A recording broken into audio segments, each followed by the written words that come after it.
அனைவருக்கும் அன்பான வணக்கம். கோவில்களிலே நாம மேற்கொள்ளக்கூடிய உழவார பணியினுடைய சிறப்புகள் என்ன அப்படிங்கிறத இந்த பதிவுல பார்க்கலாம். பொதுவாக இறைவன் இருக்கின்ற இடம் எப்பொழுதும் தூய்மையாக இருக்க வேண்டும். இதுல மாற்று கருத்தே கிடையாது. அது உள்ளே ஆனாலும் வெளியே ஆனாலும் சரி. மனம் தூய்மையாக இருந்தால் இறைவன் அங்கே எழுந்தருள்வார். அதுபோல் அவர் இருக்கக்கூடிய ஆலயத்தையும் நாம் தூய்மையாக வைத்துக் கொள்ள வேண்டும். அந்த ஆலயத்தினுடைய தூய்மை பணிக்கு இன்னொரு பெயர் உண்டு அப்படின்னா அது உழவார பணி. இது இந்த உலகமறிய செய்தவர் அப்பர் பெருமான். அந்த அப்பர் பெருமானுக்கு உழவாரம் என்கின்ற படை கொடுத்து சிவபெருமான் ஆசி வழங்கியதனுடைய காரணமாக இன்றைக்கும் நாம் அதை உழவார பணி அப்படின்னு சொல்லிட்டு இருக்கிறோம். இந்த உழவார பணி இறைவனே விரும்பக்கூடிய ஒரு பணி அப்படின்னு சொன்னா அது மிகையாகாது. எப்படி அதை தெரிஞ்சுக்கிறதுக்கு ஒரு சின்ன கதை ஒன்று சொல்றேன். ஞானசம்பந்த பெருமானும் அப்பர் பெருமானும் இணைந்து சில காலங்கள் தொண்டு செய்கிறார்கள். அப்படி இருவரும் தொண்டு செய்து கொண்டிருக்கிற போது திருவேழிமிழலை அப்படிங்கிற அந்த திருத்தலத்திற்கு வருகிறார்கள். அங்கே கடுமையான பஞ்சம், மக்கள் எல்லாம் உணவுக்கு ரொம்ப கஷ்டப்படுறாங்க. அந்த கஷ்டத்திலிருந்து அவர்களை மீட்க வேண்டும் அப்படின்னு சிவபெருமான் கிட்ட முறையிடுகிறார்கள். அன்னதானம் செய்யலாம் அப்படின்னு திட்டமிடுகிறார்கள். மடங்களை ஏற்பாடு செய்கிறார்கள். எல்லாம் தயாரா இருக்குது. ஆனா தினமும் பொருள் வாங்கணும், அதற்கு பணம் வேணும். யார்கிட்ட பணம் கேட்கறது? எல்லாத்துக்கும் தலைவர் சிவபெருமான் தான். அப்ப அவர்கிட்ட போய் விண்ணப்பம் பண்றாங்க.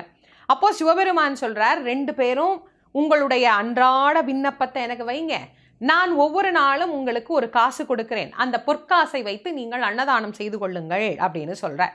தினந்தோறும் 2 பேரும் கோவிலுக்கு வருவாங்க. இறைவனை போற்றி பாடுவார்கள். இறைவன் இருவருக்கும் பொற்காசுகளை தருகிறார். கிழக்கு வாசலில் சம்பந்தருக்கும் மேற்கு வாசலில் அப்பருக்கும் பொற்காசு வைக்கப்படுகிறது. அதை எடுத்துக்கொண்டு வந்து தங்களுடைய அடியார் பெருமக்கள் கிட்ட கொடுப்பாங்க. அவங்க அதை சந்தைக்கு எடுத்துட்டு போய் பொருள் வாங்கிட்டு வந்து அன்னதானம் பண்ணி மக்களுக்கு அன்றாடம் உணவு கொடுத்துக்கிட்டே இருக்கிறாங்க. இதுல ஒரு நாள் ஞானசம்பந்த பெருமான் தன்னுடைய மடத்துல பார்க்கிறார். அப்பர் பெருமானுடைய மடத்தில் உணவு தயாராகி எல்லாரும் சாப்பிட்டுட்டு இருக்கிறாங்க. ஆனா இன்னும் சம்பந்தர் மடத்துல உணவு தயாராகல. ஏன் இவ்வளவு தாமதம் ஆகிறது அப்படின்னு கேட்டபோது அங்க உள்ள அடியார்கள் எல்லாம் சொன்னாங்க, சுவாமி, நாங்கள் சந்தைக்கு போனோம்னா நமக்கு தரக்கூடிய அந்த பொற்காசுக்கு மாற்று கேட்கிறார்கள். ஆகவே மாற்றை பார்த்து அதற்கு பிறகுதான் பொருள் கொடுக்கிறார்கள். பொருளை வாங்கி கொண்டு வர தாமதமாகிறது. ஆகவே உணவு தாமதப்படுகிறது அப்படின்னு. மாற்று அப்படின்னா கேரட்னு சொல்கிறோம்ல, அந்த தங்கத்தினுடைய தூய்மைத்தன்மை அப்படின்னு நம்ம சொல்கிறோம். இது கொஞ்சம் குறைந்து இருக்கிறது. அப்பருக்கு கொடுக்கிற காசு தூய தங்கமாக இருக்கிறது. அதனால் அது உடனே விலை போய் விடுகிறது. இதற்கு மாற்றி பார்த்து தான் விலை கொடுக்கிறார்கள் அப்படின்னு இந்த தகவலை கேட்ட உடனே ஞானசம்பந்தர் சிவபெருமான் கிட்ட போறார். 2 பேரும் ஒன்னா தான் பார்க்குறோம், 2 பேரும் ஒன்னா தான் சேவை செய்கிறோம், 2 பேரும் ஒன்னா தான் பாடுறோம், 2 பேருக்கும் காசு ஒன்னா தான் கொடுக்குறீங்க. ஆனால் எனக்கு மட்டும் மாற்று குறைந்த காசாக இருக்கிறது, அப்பருக்கு மாற்று உயர்ந்த காசாக கொடுக்கிறீர்களே சுவாமி, இது என்ன நியாயம் அப்படின்னு கேட்குறேன். அப்போ சிவபெருமான் அவருக்கு சொல்றாரு, நீ சொல்றது எல்லாமே சரிதான்ப்பா, எல்லாம் ஒன்னாதான் செய்யறீங்க.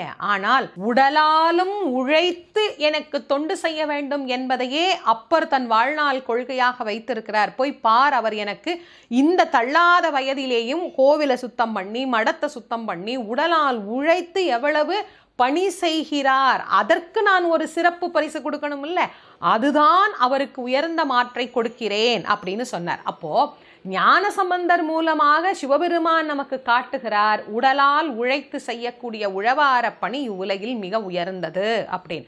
அதனால தான் நம்ம என்னதான் பணத்தாலும் பொருளாலும் நம்ம கிட்ட இருக்கக்கூடிய மற்ற எல்லாவற்றாலும் இறை வழிபாட்டை செய்தோம்னாலும் இறை வழிபாட்டுக்கு உடல் உழைப்பு என்பது மிக அவசியமானது. கோயிலுக்கு போறோமா, நம்மால் முடிந்த ஒரு சின்ன உடல் உழைப்பு ஏதாவது இருந்ததுன்னா அதற்கு ஒரு கைங்கரியமாக நம்ம கோவிலில் செய்தோம்னா அது உழவார பணி. நம்மால் முடிந்த அளவு எங்கெல்லாம் உழவார பணி நடைபெறுகிறதோ அங்கெல்லாம் போய் கலந்துகிட்டோம் அப்படின்னா நிச்சயமாக இறைவன் நம்மை மிக சிறப்பாக விரும்பி அருள் புரிவார் அப்படிங்கிறதுல மாற்று கருத்தே கிடையாது. அதனால உழவார பணி என்பது உடலை வருத்தி இறைவனுக்கு தொண்டு செய்யக்கூடிய அந்த அழகிய பணியை அப்பர் பெருமான் நமக்கு காட்டி அருளிய அந்த தெய்வீக பணியை வாய்ப்பு இருக்கிற மனிதர்கள் எல்லோரும் செய்து இறைவனுடைய அருளை பரிபூர்ணமாக பெறலாம்.